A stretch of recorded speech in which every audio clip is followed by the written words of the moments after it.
الخير، يا رب تكونوا بخير. النهاردة هنحل مع بعض exercises على grammar unit 4. نفتكر بسرعة grammar unit 4 كانت بتتكلم عن relative pronoun relative clauses اللي هي الجمل اللي بتدل على صفة. تمام. هنفتكرهم مع بعض واحنا بنحل الأمثلة أو الإكسرسايزز. وزي ما احنا متعودين، أنا هحل معاكم شوية وهسيب شوية زيادة لسه ما تحلوش. بس أرجوكم وبالذات في الدرس ده، لأن اللي لسه ما تحلوش دول حلوين جدا برضو. أرجوكم تحلوهم. ولو في حاجة مش مفهومة جت كده ليه، اسألوني في أي وقت. وزي ما بقول كل مرة، الإكسرسايز أهم حاجة في الجرامرز بالذات، عشان نتدرب على شكل الجمل وبنتدرب هي جت كده ليه، وتبقى على ودننا وعلى عينينا، تبقى مفيش كلكعة، تبقى هي شكلها يجي كده. نعلي حتة التذوق دي شوية عندنا في الإنجليش دايما، علشان بتريحنا جدا، صدقوني بتريحنا من الحفظ وبتريحنا من اللخبطة والنسيان وكل ده. المهم عشان مطولش عليكم، معانا أول exercise اختياري. احنا بنتدرج في الصعوبة طبعا زي ما اتعودنا. هتختار ال correct answer. بيقولك a hotel is a place people stay when they are on holiday. يبقى where، لأنه مكان حيث الناس بيقعدوا. التانية بيقول what's the name of the woman lives in that house. هو عشان أنا بتكلم عن الست، ما بتكلمش على البيت بتاعها. what do you call someone writes computer programs. اختياري which ولا that لأن أنا that بدل هو. أوكي. a waiter is a person job is to serve. بتكلم على job بتاعته، يبقى whose job. 5 overall are clothes. overalls ده اللي هو overalls ده، عارفين لبس المهندسين أحيانا الميكانيكس لما يقولك العفريتة ده هو overall. المهم are clothes people wear to protect their clothes when they are working. بيلبسوه علشان يحموا ملابسهم، مش موضوعنا. يبقى which الذي أو اللي. ماشي. is that the shop you bought your new laptop. بيقول هو ده المحل اللي اشتريت منه أو حيث. تمام. where. بعد كده he's the man son plays football for Manchester United. يبقى who's the son. Hal didn't get the job he applied for. that he applied for أو which. نشوف. تمام، كلهم مظبوط. اللي بعده he bought all the tools are required to fix his old car. الاختيارات طبعا which، يعني tools غير عاقل. This is the doctor helped Sarah recover from her illness. يبقى who، لأن ده دكتور عاقل وهنا هو الفاعل مش المفعول، عشان كده مختارناش هو. This is a girl he fell in love with. يبقى whom مظبوط، لأن هنا وقع مفعول به مش فاعل. هو الفاعل اللي وقع في حبها، هي المفعول به. She managed to pass the exam in spite of all the difficulties. Didn't surprise people who knew her. تمام. لو نفتكر أنا بشرح which كان في which بتدل على صفة، على جملة قبلها، مش على كلمة واحدة أو حاجة واحدة. فهنا الإجابة بتاعتنا هتبقى which اللي هي الجملة دي، إنها قدرت تنجح في الامتحان رغم الصعوبات. ده ما كانش surprise. These are the kids whose parents were أكيد طبعا whose. تمام. Give me the plate is on the table. Give me the plate which. لأن أنا بتكلم هنا على حاجة غير عاقل. I don't know did it. Who. لأن مش هيبقى whom لأن هو who did it يعني هو فعلها يعني هو فاعل من معنى الجملة حتى. تمام. فيبقى who did it. 8. The criminals, two of, managed to escape, broke into a bank downtown. 2 من الcriminals managed to escape. يبقى two of whom. 2 منهم قدروا يهربوا. هما كانوا يقول the criminals اللي 2 منهم قدروا يهربوا هما اللي هجموا على البنك. تمام. two of whom. The police identified the murderer. Fingerprints were on the knife. عايز أقول بصماته يبقى whose. 10. I know the candidate يعني مرشح. I am going to support in the next election الانتخابات. يبقى I know the candidate whom I am going لأن أنا الفاعل وهو المفعول. تمام. نشوف.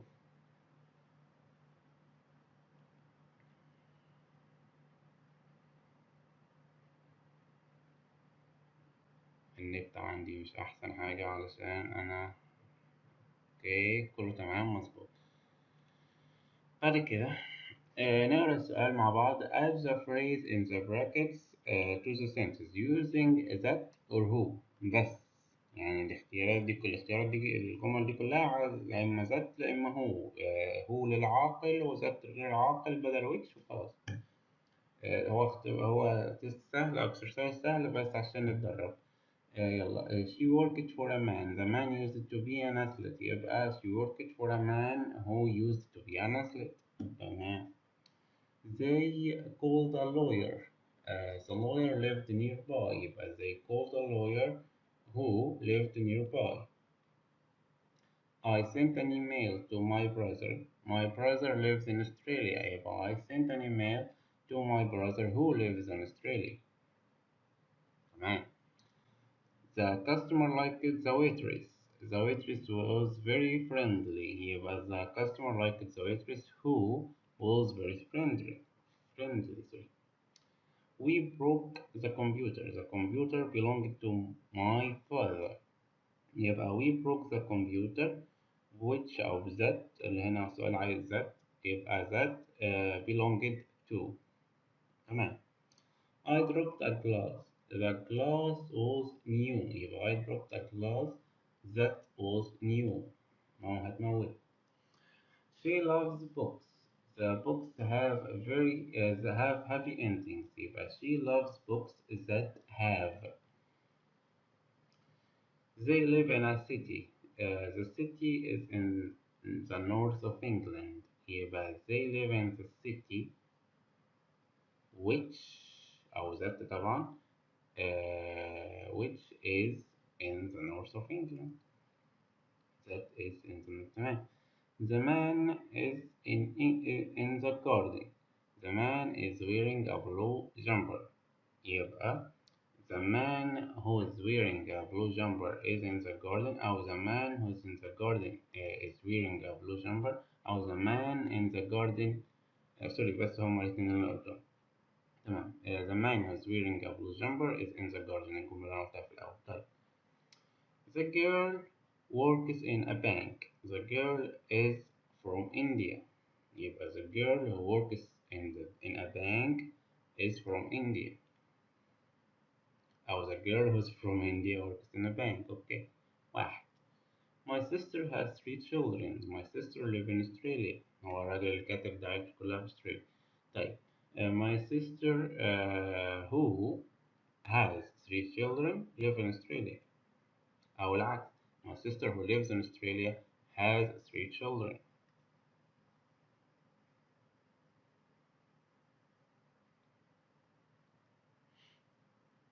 طيب. The waiter was rude. الأدب. The waiter was wearing a blue shirt. يبقى the waiter who was wearing a blue shirt was rude. The money in the kitchen. The money belongs to John. ماشي ابعت. فهنا يبقى the money that is in the kitchen belongs to John. أو the money that belongs to John is in the kitchen. Okay. The table got broken. The table was my grandmother's. يبقى the table that got broken was my grandmother's. أو the table that was my grandmother's got broken. مظبوط. The television was stolen. The television was bought 20 years ago. يبقى the television that was bought 20 years ago was stolen. تمام. The fruit is on the table. The fruit isn't fresh. يبقى the fruit that is on the table is not fresh. أو العكس. طيب أوكي. بعد كده الإكسرسايز هنا على relative clauses. طيب بيقول لك choose the correct pronoun. ماشي. This is the bank. نشوف الاختيارات. Who, which, whose was robbed yesterday. Which was robbed yesterday. A boy, sister is in my class was. يبقى whose. مظبوط. The man who robbed the bank had two pistols. Pistols اللي هو مسدس أو نوع من المسدسات. He wore a mask made him look like Mickey Mouse. الماسك هو اللي خلاه يبقى شبه ميكي. يبقى الماسك ده اللي هو which. Okay. He came with a friend. Waited outside in the car. الفريند ده انتظر برا في العربية. يبقى who. The woman gave him the money was young. الست اللي اديت له الفلوس كانت صغيرة في السن. يبقى who. تمام. The bag contained the money was yellow. طبعا احنا بنحكي نفس الحكاية عن نفس البنك robbery دي. اوكي. The bank which contained. The people were in the bank were very frightened. who. تمام. سهل الكلام. A man mobile was ringing did not know what to do. The man whose mobile was ringing. اللي موبايل ما كانش عارف يعمل ايه. A woman daughter was crying tried to calm her. يبقى whose برضو اللي بنتها. The car the bank robbers escaped in was orange. يبقى which the bank robbers escaped in. The robber mask was obviously too big didn't drive. يبقى whose mask was obviously too big did not drive. الراجل الحرامي اللي كان الماسك بتاعه كبير جدا ما سقش العربية. تمام. obviously يعني بوضوح أو باين عليه يعني. The man drove the car was nervous. اللي ساق العربية who. He didn't wait at the traffic lights were red. Didn't wait at the traffic lights which were red. A police officer car was parked at the next corner stopped and arrested them. اللي عربيته كانت راكنة. مظبوط. طيب نشوف كده. شيك. ماشي.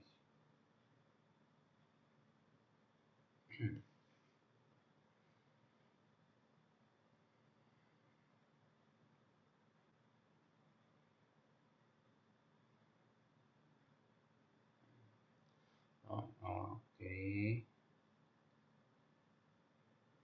كلهم صحيح، تمام.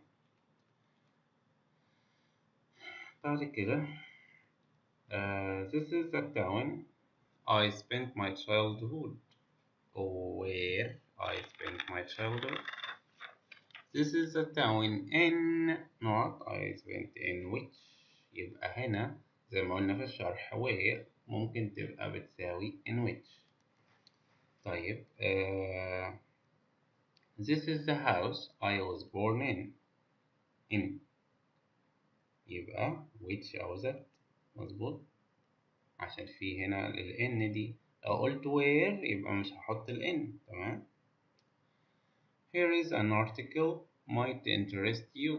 الارتكل دي might ممكن يشدك يعني. يبقى which مفيش حاجة اسمها which it، وناخد بالنا مفيش حاجة اسمها which it ولا that it، لأن احنا شلنا it وحطينا which أو that.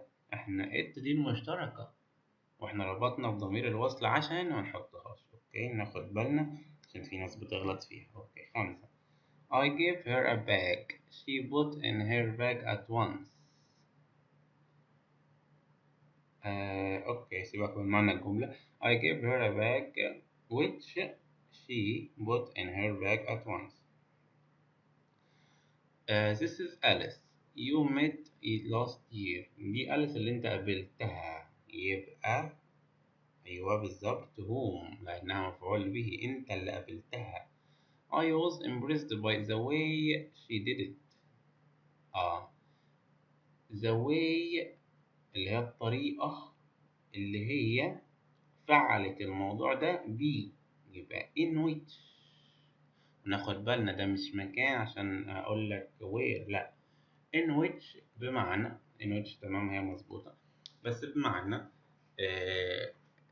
أنا يعني كان في الدرس بتاعنا لو نفتكر الفيديو اللي فات كان في نوت كده إن إحنا ممكن نحط حروف جر قبل which حسب المعنى ما يطلب. تمام، أو على حسب ما أنا أتذكر كانت الكلام كده بالظبط. فهنا بيقول لك الطريقة اللي بيها هي عملت كده in which she did it. تمام.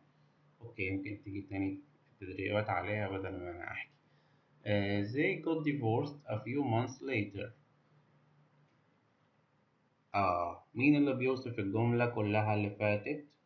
ده أدهشنا أو أدهش nobody، ما أدهش حد، يبقى which. ناخد بالنا صحيح. أنا مش باخد بالي في حاجات بيشرحها لي. تمام. تحت كل جملة لو في نوت بيقولها لي تحت كل جملة. فيعني ده هيخلي الدنيا معانا لو حاجة مش مفهومة نقرا اللي هو كده. The people live next door are not very friendly. Who أو that. تمام. يبقى either could work، بس تمام، مو يبقى either could work بالظبط أهو. both who and that can refer to the people بالظبط. 10. The only thing matters is to find your way home. The only thing that matter أو which matter.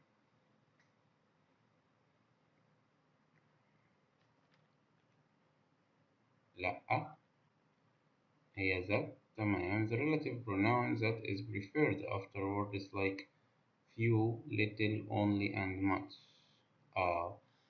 The only thing مفضل بعد حاجات زي only وقال لك few و little و much إن احنا نستعمل that. أوكي، ما نستعملش فيها which. The only thing that matters. تمام. The women I marry should have good sense of humor. اللي أنا هتجوزها يبقى whom، بس ينفع هو. in an informal style who بالظبط في الحالة اللي هي غير formal، بس whom صح يا جماعة، whom صح. والأصح إن الاتنين هينفعوا، بس هو في جمل عدت علينا وكان عايز يختار المفعول بس أوكي. هنا عشان مدينا أوبشن إن إحنا نختار الاتنين فهو هم ينفعوا للمفعول به طبعا أنا شارح ده كتير أوي في الشرح. she was loved، خلي بالكم دي مبني للمجهول، by people with not she worked. البيبول اللي هي اشتغلت معاهم يبقى with whom. تمام. دي الإجابات مكتوبة. طيب أوكي تمام. اللي بعده this is the boy had an accident. هو that كله ينفع. Yesterday I saw a car was really old which السؤال بيقول لنا ايه صحيح. Put in the relative who which or whose. تمام where necessary. Type an X if the relative pronoun can be left out. نفتكر مع بعض إن خدنا وقت كتير في الشرح بنتكلم عن إمتى ممكن نحذفهم. تمام. فالإكسرسايز ده بقى بيدربنا على كده، بيقول لك لو ينفع يتحذف اعملي إكس، ما تكتبش حاجة، والاختيارات بتاعتك هو which وwhose بس. طيب دي خلاص. ماندي is a girl I met on Friday. طيب قلنا امتى تتحذف؟ لو بتكلم مبدئيا عن المفعول به. طيب ماندي is a girl I met on Friday، تمشي الجملة كده ولا لازم احط حاجة؟ تمشي، يبقى ما احطش حاجة، احط X. طيب I haven't seen Frank brother is 5 for a long time now. عايز يقول لك انا ما قابلتش فرانك اللي اخوه 5 سنين لمدة طويلة دلوقتي، يبقى whose brother is 5. تمام. 5. The robber stole the car. The lady parked in the front of the supermarket. الحرامية سرقوا العربية اللي الليدي تركتها أو ركنتها قدام السوبر ماركت. دلوقتي العربية دي مفعول به اتسرقت، ممكن أحذف الأداة اللي هي that أو which. The robber stole the car. The lady parked in the front. تمام. يبقى ممكن نحط X هنا. تمام. This is the man house is on fire. Whose house is on fire. Whose مينفعش تنحذف. Can I talk to the girl is sitting on the bench. هل انتوا شايفين ان الجملة تتحذف منها حاجة؟ Can I talk to the girl is sitting؟ لا، أقول Can I talk to the girl who's sitting؟ Who is sitting مش who is sitting. تمام. 8. The book you gave me is great. تقريبا وانا بقراها كده الجملة ماشية. الكتاب اللي انت اديتهوني The book you gave me is great، يبقى مش هحط حاجة. She likes hamburgers are hot. هي بتحب الهمبرجرز السخن، فأنا لازم أعرف الهمبرجرز هنا. ممكن أقول that أو which، أي حاجة منهم تمشي. أوكي. طبعا هو مش مديني that في الاختيارات فوتش. Bill Clinton was president of the USA has only one daughter. يبقى who was president. تمام. نشوف الأنسرز. ماشي، يا رب ما يطولش.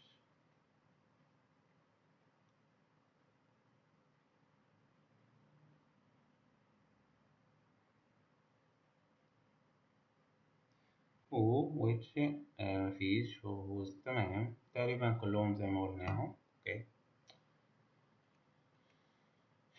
التست ده سهل جدا، بيقول لك نقرا طبعا السؤال reduce the modified clause. بيقول لك اختصر لي الكلوز دي، واحنا خدنا عليها في الشرح برضو نوتس كده. عايز يختصرها. بص ببساطة هما كلهم زي بعض.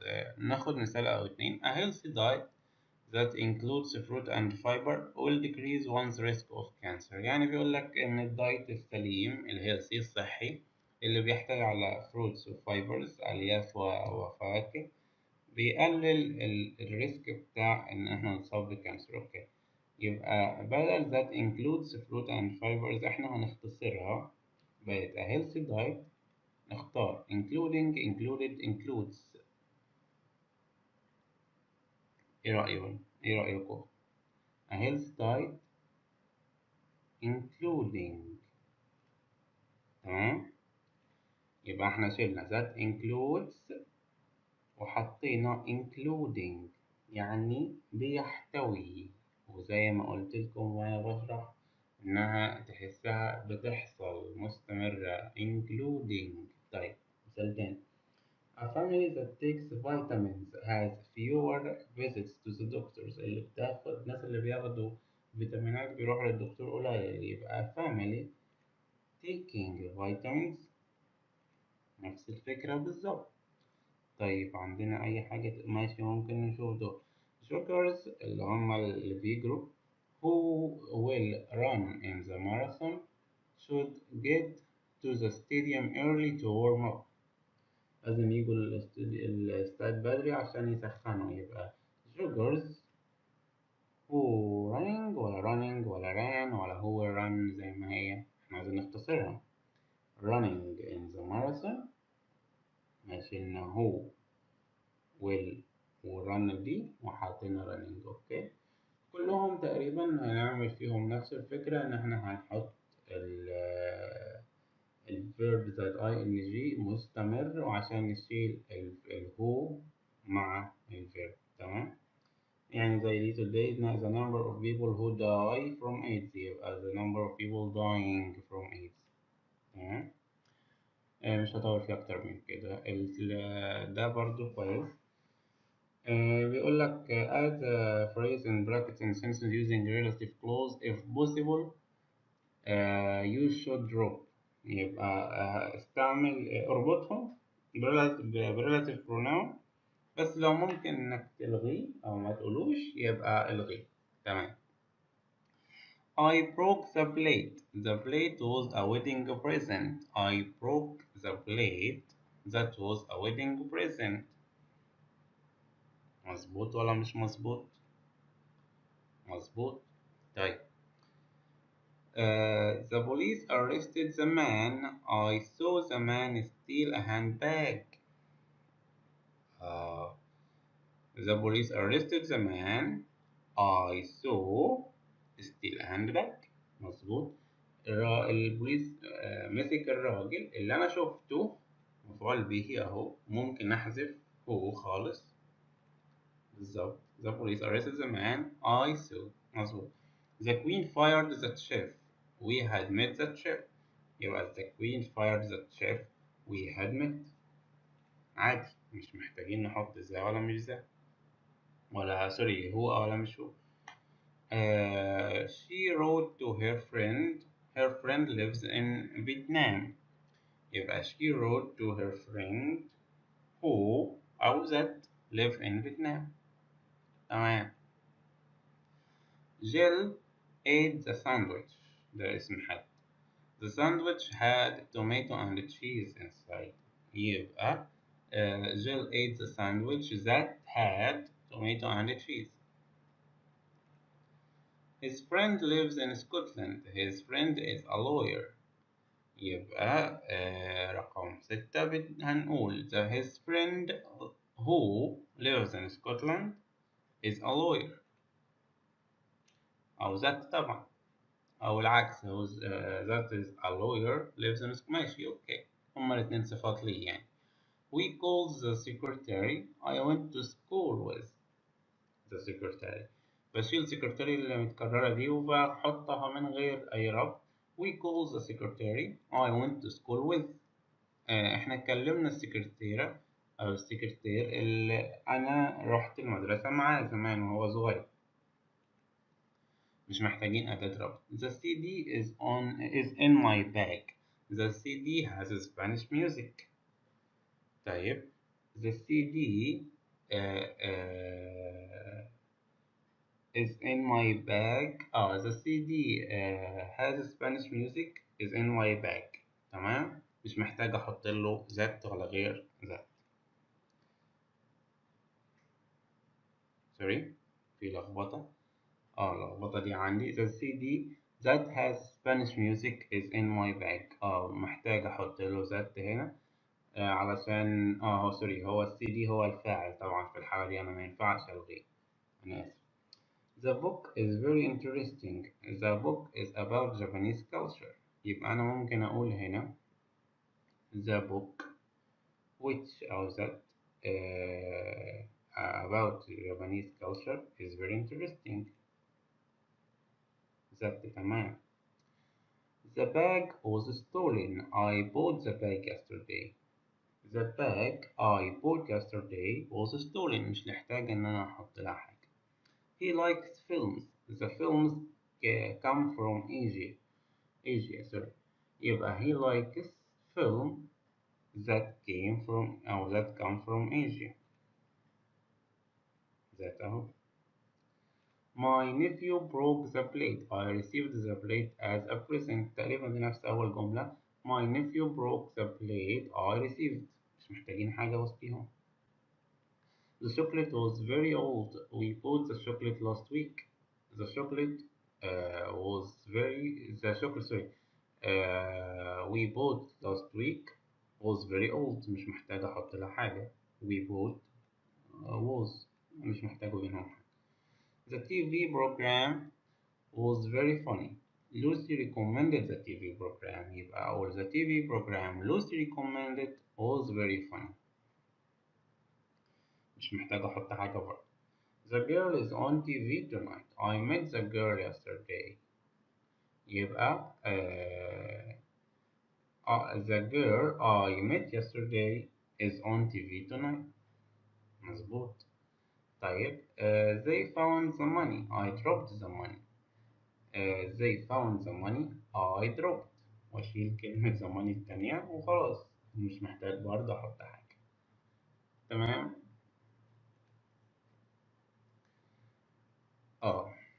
ده exercise جديد ما عداش علينا قبل كده. على النوت الأخيرة خالص في الدرس اللي هي ال defining relative clause وال non defining relative clause. طيب بسرعة كده.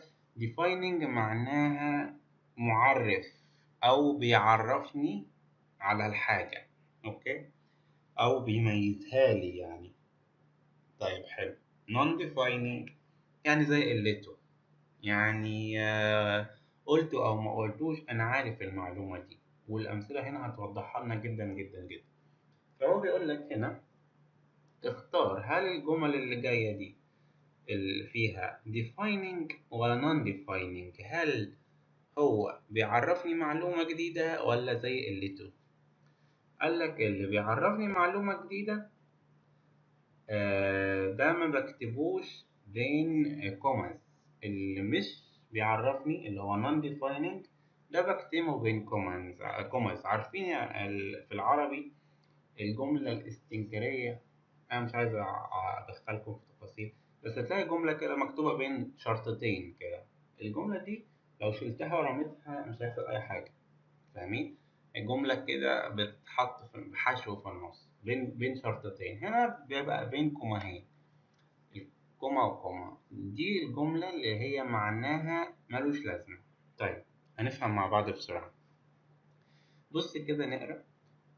I have 3 brothers. أنا عندي 3 أخوات. My brother who lives in Sydney came to see me last week. ولا my brother who lives in Sydney came to see me last week. هل lives in Sydney ضرورية معرفة ولا non defining؟ ناخد بالنا أنا عندي 3 أخوات مش واحد، فأنا محتاج أعرف مين فيهم اللي عايش في سيدني. سيدني في استراليا برضه يا أخوانا على فكرة. فهل هنا معرف ولا ممكن أرميه؟ لا هنا معرف، هيبقى who lives in Sydney من غير كوما علشان ده defining مش non defining. طب نشوف. أنا عندي one sister، ما عنديش غيرها. طيب my sister who is 25 years old spent her holiday. ولا my sister who is 25 years old spent her holiday. هل أنا محتاج إن أعرف إنها 25 سنة عشان أميزها؟ لأ، أنا ما عنديش غيرها، فبالتالي هو non defining. تمام؟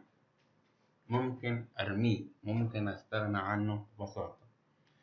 طيب تاني، Bob's mom مامة بوب has lost her keys ضيعت مفاتيحها. طب Bob's mom who is a musician has lost her keys ولا Bob's mom who is a musician has lost her keys. طبعا بين كومز، مش فرق في القراية كتير بس فرق في الكتابة. هل هنا ده defining ولا non defining؟ هل بوب عنده 100 مام؟ هي واحدة. هل أنا لما أحطها أو أحط لها تعريف إنها شغالة ميوزيشن كده أنا خلاص عرفتها؟ لأ، هي مامة بوب واحدة مفيش غيرها، فبالتالي دي non defining، جملة اعتراضية ملهاش أي اعتراضية مش استنكارية، اعتراضية ملهاش أي 30 لازمة بين شرطتين بين كومهين. نلاحظ واحنا بنكتب الجمل اللي زي دي نكتبها بين كومهين. هي في العربي أنا غلطت في العربي، هي اعتراضية وليس استنكارية. My friend Jane moved to Canada. الحمد لله بلد غيرها اهو. طيب my friend Jane whose husband is a Canadian moved to Canada ولا my friend Jane whose husband is a Canadian moved to Canada؟ هل وجود جملة إن جوزها كندي بتميزها لي؟ لأ، هي واحدة ما عنديش غيرها، الواحدة أنا عارف إنها راحت كندا، فأنا مش محتاج تعريف تاني، خلاص يبقى الجملة non defining، فبختار لها اللي بين brackets بين كوماس. I am a shoe fanatic. طيب يعني إيه fanatic؟ يعني مهووس، تمام، بالعامية. فبيقول لك أنا واحد مهووس بالشوزات، سوري. فيعني ايه مهووس؟ يعني بيشتري شوزات كتير بقى وبيتابع بقى ويلبس شوز على الموضة وكل شوية يغير واحد وكل طقم شوز وكده. طب الجملتين The shoes which I bought yesterday are very comfortable ولا The shoes, which I bought yesterday, are very comfortable. هل أنا محتاج كلمة I have bought yesterday أو I bought yesterday؟ محتاجها عشان تعرفني ولا مش محتاجها؟ نفكر كده. أنا واحد بشتري كل يوم شوز، عشان أنا أعرف أنا بتكلم عن أنهي واحد فيهم محتاج أحط أو أقول اللي أنا اشتريته امبارح، فده defining معرف، فبالتالي هحط من غيركم. طيب قربنا نخلصها أهي. Mr. Robinson is very famous. Mr. Robinson whom I met at the trade fair is a famous ولا Mr. Robinson whom I met بين كوما is a famous؟ هل حضرتك لما انت قابلته انا كده عرفته ولا عشان هو اصلا مشهور انا عارفه؟ فبالتالي قابلته او ما قابلتوش مش هيغير لي في معنى الجملة حاجة، يبقى non defining، يبقى بين كوما. تمام. 7. تمارا has two cats. هي ما عندهاش غير اتنين. Both of them are black. هما الاتنين سود. طيب يبقى Tamara's two cats which can play outside are black ولا Tamara's two cats بين كوماس which can play outside are black؟ هل جملة إن هما بيعرفوا يلعبوا برا البيت دي هل ميزتهم لي؟ هي ما عندهاش غير اتنين والاتنين بلاك، بيلعبوا بره بيلعبوا جوه، هما الاتنين بلاك، فالجملة دي مش فارقة معايا في حاجة، يبقى بالتالي نحطها بين كومز، ممكن ارميها في داهية. اللي بعدها تفهمني. Kevin has 4 cats. تمام، عنده 4، اتنين منهم بس are black. طيب نشوف given the 2 cats which are black can play outside ولا نحط which are black دول بين كوما. طب أنا لو رميت دي هقول given the 2 cats can play outside. طب مين فيهم؟ هو عنده 4، مين فيهم اللي ينفع يلعبوا برا؟ السود، يبقى دي مهمة، يبقى دي defining، يبقى دي تتحط من غير كوما.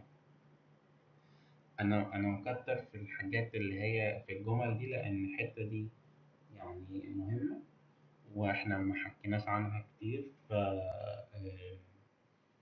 هي دي يعني شوية مستوى عالي شوية، بس طبعا احنا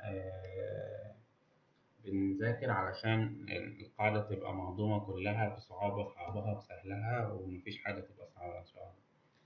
We are on holiday. Yesterday we visited a church.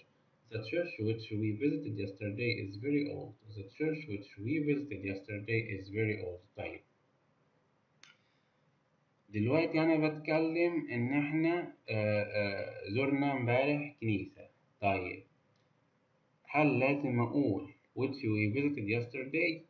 أمال يعني لو قلت the church is very old، طب مين فيهم؟ طب ما في مئات، في كتير جدا وفي كتير جدا قديم. طب أنت مين فيهم اللي إحنا زرناها امبارح؟ يبقى ده defining. تمام؟ طيب we are on holiday. Yesterday we visited a church. تاني واخدين بالكم نفس الجملة مفيش اختلاف. طيب بص بيقول لك Saint Mary's Church which we visited yesterday is very old. طيب Saint Mary's Church وبعدين حطينا which we visited yesterday دي بين brackets بين كوماس، يعني ممكن نرميها. طب هنا هل عندي تعريف؟ لو أنا شلت دي أقول Saint Mary's Church is very old، هل دي جملة حلوة كده ولا أنا محتاج حاجة تعرفها؟ أعتقد إن أنا مش محتاج حاجة أتعرفها. هو قال لي اسم الكنيسة وبيقول لي إنها قديمة، فأمين خلاص أنا عرفت أنهي كنيسة هو بيتكلم عنها، وعرفت إنها قديمة المعلومة بتاعته. أنا مش محتاج جملة إنك حضرتك زرتها امبارح، خلاص أنا زرتها أنت أو لأ هي قديمة. لكن لما يقول لي إيه الكنيسة اللي أنا زرتها امبارح لازم يحدد أنهي واحدة فيهم يا عم اللي أنا زرتها. طب أنا كده عرفت بس. طيب نبص بسرعة احنا حلينا صح ولا غلط؟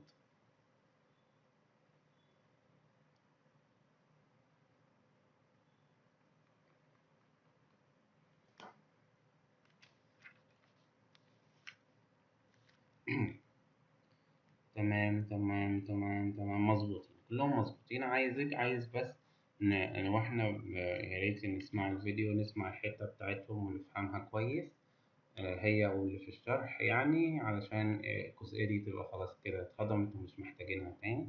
آخر اكسرسايز معايا النهاردة طولت عليكم قوي. بيقول لي اكتب الكلوزز دي، الجمل دي without using any relative pronoun، من غير ذات وهو، بس هو بيقول لك من غير، لازم من غير. طيب I am طبعا اداك مثال I give you a book it had many pictures، يبقى the book I gave you had many pictures. طيب I am reading a book at the moment it's very interesting، يبقى the book I am reading تمام is very interesting. ماشي. You will live in a town the town is very old، يبقى the town you live in تمام مفيش will، أنا قريت هقول ازاي. The town you live in is very old، بس مش محتاج that. The sweets are delicious I bought them yesterday. The sweets I bought yesterday is delicious. Oh sorry are delicious. تمام. The football match was very exciting my friend played in it. The football match my friend played was very exciting. The letter has not arrived yet. I posted it 3 days ago. The letter I posted 3 days ago. شلنا it خلي بالكم. The letter I posted has not arrived yet. بس he lives in a house. The house is not very big. يبقى the house he lives in ونسكت عشان ده house هنشيله is very big. ماشي. They are playing a song on the radio. Do you like it? طيب يبقى do you like the song تمام. They are playing واخدين بالنا، بيقول له هل انت عجباك الأغنية اللي هم مشغلينها في الراديو؟ يعني كل التركاية إن هو do you like the song that they are playing شلنا ذات بس. Jane wore a beautiful shirt yesterday. Did you see it؟ هي لبست شيرت حلو امبارح أو هو مش عارف. شفته؟ فبيقول له did you see the shirt أو the beautiful shirt Jane wore yesterday؟ مقالش that Jane wore. ماشي. Sue is going out with a boy. I don't like him. I don't like the boy Sue's going out with. تمام. شو correct أو عشان احنا مكتبناش فشو correct answer. خلاص احنا ده آخر حاجة هنشوفها وهنصححها من تحت لفوق.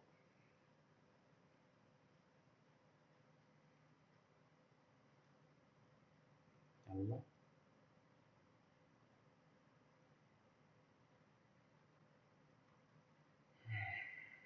تمام. I don't like the boy who's going out. Did you see the beautiful shirt؟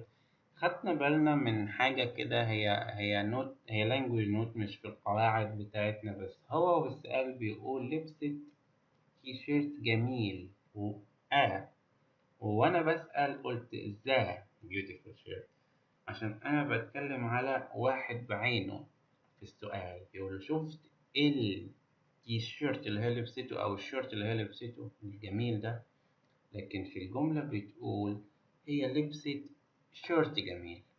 تمام. لبست واحد جميل، فأنا بسأله شفت الواحد الجميل ده، فأنا بتكلم عنه بذا علشان بخصص، وبالتالي زيها بالظبط the song they are playing on the radio. Do you like the song؟ تمام. The house he lives in is not very big. okay. دي جملة هي لو هنقراها. The football match my friend played in was very exciting. I bought yesterday are delicious. You live in is very old وهكذا. كده احنا خلصنا الاكسرسايز. انا حاطط لكم تقريبا لينكات اكتر من دول مش محلولة، ارجوكم حلوهم وتدربوا، ولو في اي حاجة اسألوا. هشوفكم في الجرامر الجاي بقى ان شاء الله.